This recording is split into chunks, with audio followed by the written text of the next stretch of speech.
This is some more Hawaiian exonumia. I think this one is pretty historical. It was released when Hawaii was made a state in 1959. And it was authorized via legislation. So these medals were authorized by Senate Concurrent Resolution number 12.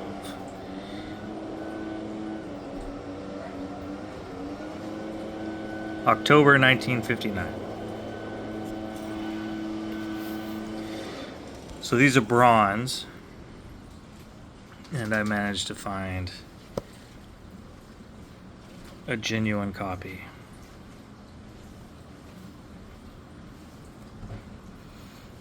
It's concave, so it's curved towards us, and this side is recessed.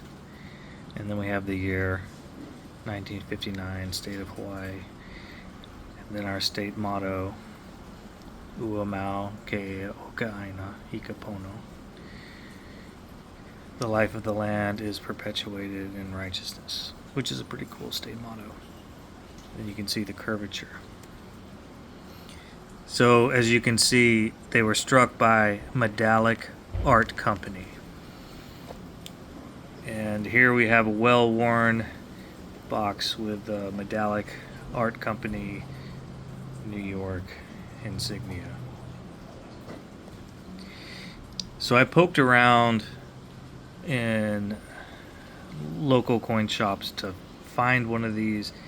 Didn't find one. I found this online, which in a way I think is kind of better because it's a stray that I brought home. There are errors notated in the book. There's an error where the island of Niihau, Niihau, there's an error where it's scripted in two words, Nii space Hau. Those are worth a little more. This is not one of the errors. Niihau is interesting. It's privately owned, and there's a population of about 900 Hawaiian people who live there and have lived there for a long time, and they keep the old ways. They speak Hawaiian, and they're not into modernity. And it is the site of the Niihau incident, which occurred when the Pearl Harbor bombing happened. One of the Zero-plane Japanese pilots crash landed there, and he sort of terrorized the island for about 4 days.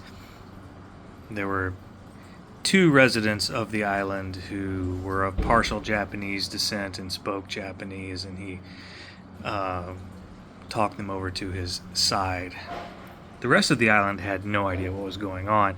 Again, they kept the old ways. They didn't know that the war was breaking out.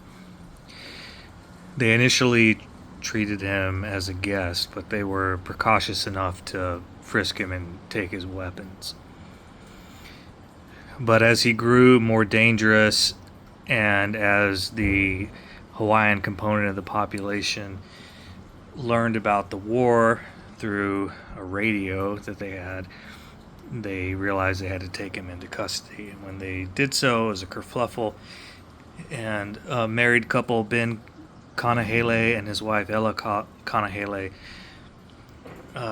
ended up having to kill him. And it was actually Ella who struck the fatal blow.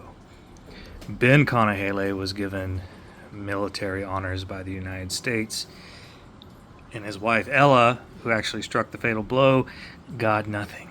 She got Chewbacca'd. It was like the end of Return of the Jedi, where Luke and Han get the medal, and then Chewbacca's standing over in the corner, even though he did everything Han did. But Ella Kanahele, I see you. I know what you did. And you should have got a medal too. As usual, I'm ranting. But this is a very cool piece of history. Not a lot of these were made. and I'm glad I brought it home. Cheerio.